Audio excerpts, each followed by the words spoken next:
Hey guys, welcome and welcome back to my YouTube channel Mr. and Mrs. Burman. আশা কৰোঁ আপোনালোক সকলোৰে ভাল মোৰটো সদায় নিচিনাকৈ বহুত বেছি ভাল আৰু এতিয়া আছো মাৰ ঘৰত মানে যোৱাকালি সন্ধিয়াই আহিলোঁ মাৰ ঘৰত আৰু মা আজি কি স্পেশাল বস্তু বনাই আছে মোৰ কাৰণে মই খাব ভাল পাওঁ বুলি জাষ্ট এবাৰ কৈছিলোঁ কওঁতে মা মানে একদম ৰেডি কৰি থৈ দিছে যোৱাকালি তো মানে তালটোতো আগৰ দিনে হেৰি কৰি ৰেডি কৰি ৰাখিব লাগে তালৰ পকৰা হ'ব তো দেখুৱাম মচমচি একদম তালৰ পকৰা আৰু এতিয়া দেখুৱাই আছো কি বস্তু যোগাৰ কৰিছে মা এয়া হৈছে এইখিনি হৈছে ৰস কৰি থৈ দিয়া তালখিনি মানে তালখিনি একদম ভালকৈ ধুনীয়াকৈ মানে যাতে তালৰ আঁচবিলাক নাথাকে এনেকুৱা কৰি মায়ে চেকি থৈ দিছে আৰু ইফালে মিঠাইখিনি কুচি কুচি কৰি কাটি ৰাখি দিছে গুড় মিঠাই এইখিনি এতিয়া মানে বইল কৰি পুৰা একদম লিকুইড টাইপৰ কৰিব গুলিয়া বনাব বনোৱাৰ পিছত ইয়াতে মিক্স কৰা হ'ব গুড়ি আৰু চুজি তাৰপিছত ৰিফাইনত ভাজিব ইমান টেষ্ট লাগে যেতিয়া ভাজিব তেতিয়া দেখুৱাম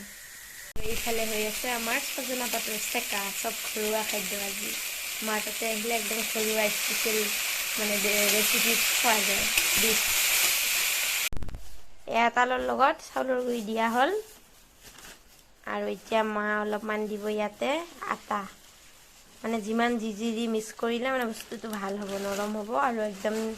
মানে বস্তুটো তেল পিঠা যেনেকৈ বনায় সেনেকৈয়ে বনোৱা যায় সেম একদম খালি ইয়াতে অলপ মানে কিবাটো দিব লাগে আৰু তালৰ লগত বহুত কষ্ট কৰিব লাগে এতিয়া এইখিনি ধুনীয়াকৈ মিক্স কৰিম ইয়াতে দিম অলপ চুজি আৰু গুড় মিঠাইখিনি দি গুড় মিঠাইখিনি অলপ বইল হ'ব দিছে ৰসখিনি ওলাব দিছে সেইখিনি দি পুৰা একদম ভালদৰে মাখি মিক্স কৰিব লাগিব এয়া মা দি আছে চুজি এয়া চুজি দিয়া হৈ গ'ল এতিয়া এইখিনি ধুনীয়াকৈ মিক্স কৰোঁ এয়া ইয়াতে গুড় মিঠাই দি চবখিনি দি পুৰা মিক্স হৈ গ'ল তালৰ ৰস এতিয়া যেতিয়া একদম ৰিফাইন তেলত মচমচীয়া পকৰা ভাজিব বৰা পিঠা হ'ব মানে তেতিয়া দেখুৱাম এতিয়া দুপৰীয়াৰ আমাৰ লাঞ্চত হ'ব ভাত মাছ ভাজি আৰু এয়া হৈছে আমাৰ চেকাৰ তৰকাৰী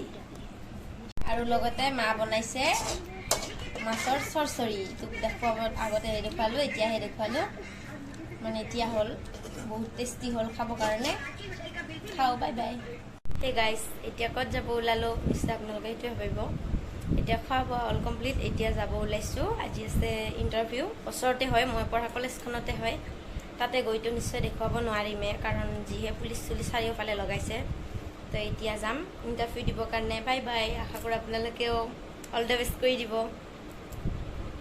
এতিয়া এক্সাম দি ঘৰত আহি পালোঁ এক্সাম হলত গৈ দেখুওৱা নহ'ল কাৰণ পুলিচবিলাকে মোবাইল চোবাইল এলাউ নকৰে নহয় একদম গেটৰ পৰাই এতিয়া তালৰ পকৰা বনোৱা আপোনালোকক দেখুৱাই আছোঁ তালৰ ৰেডি হৈ আছে ইফালে তেল গৰম হৈ আছে কেৰাহীত এতিয়া মা ভাজিব এয়া মা দি আছে এতিয়া হৈ থাকিব হোৱাৰ পিছত দেখুৱাম এটা হৈ গ'ল প্ৰথম এটাই দেখালোঁ তালৰ বৰা ভাজি হৈ গ'ল এতিয়া খাই টেষ্ট কৰিম এয়া দেখিছে এনেকুৱা ধৰণৰ হৈছে ভিতৰটো ইমান টেষ্টি হৈছে আৰু এখন ভাদ মাহ হয় তালৰ বৰা খাব বহুত ভাল মা খাব লাগে আৰু এনেকৈ বনাই খাব ইমান ধুনীয়া বনাইছে মা সেইকাৰণে মাক ধন্যবাদ আৰু আপোনালোকেও এনেকৈ বনাই খাব বহুত টেষ্টি হয় আমাৰ তালৰ পিঠা একদম হৈ গ'ল ৰেডি এয়া এতিয়া হাঁহৰ ফ্ৰাই মাংস খাম মা আনি বনাইছে এয়া হাঁহৰ মাংস হৈ গ'ল ৰেডি মা সকলোৰে কাৰণে বাঢ়ি বাঢ়ি দিছে এতিয়া হাঁহৰ মাংসৰে টেষ্টি এসাঁজ খাম এতিয়া যিহেতু ৰাত্ৰি তো আপোনালোকক যদি মোৰ ভিডিঅ'বিলাক চাই ভাল লাগে লাইক কমেণ্ট শ্বেয়াৰ আৰু এটা ছাবস্ক্ৰাইব কৰি দিব বাই বাই